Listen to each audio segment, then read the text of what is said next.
Late one evening, a young woman named Lily returned to her apartment after a long day of work. It was around 10:30 p.m., and the streets outside were eerily quiet. She unlocked the door to her apartment, feeling the usual sense of comfort she had after a tiring day. She set her bag down, kicked off her shoes, and went to the kitchen to grab a glass of water. As she sipped the water, she heard a faint noise coming from the living room.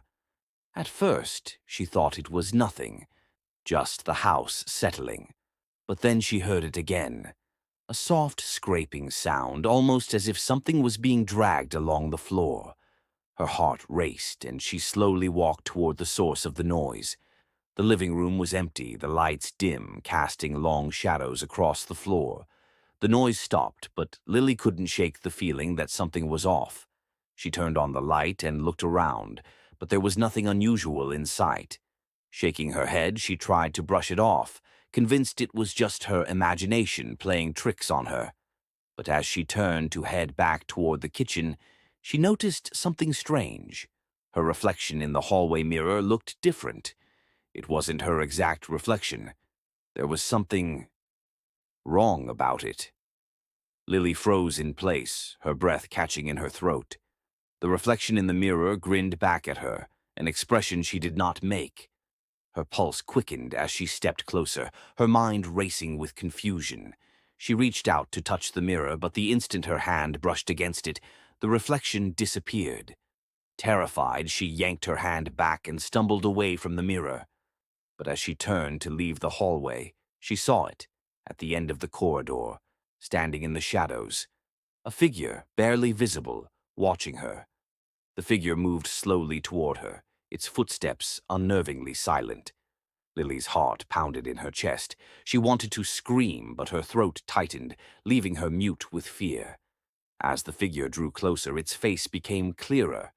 It was not a person at all, but something much worse. Its skin was pale, sickly, and stretched too tight over its skull.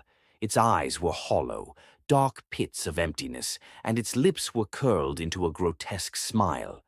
Lily backed away, her mind scrambling for a way out. But the figure was faster than she expected. It was right in front of her now, reaching out with long, bony fingers. She couldn't move, frozen in terror, as the coldness of its touch enveloped her. Just as the figure's hand brushed her arm, she snapped back into reality.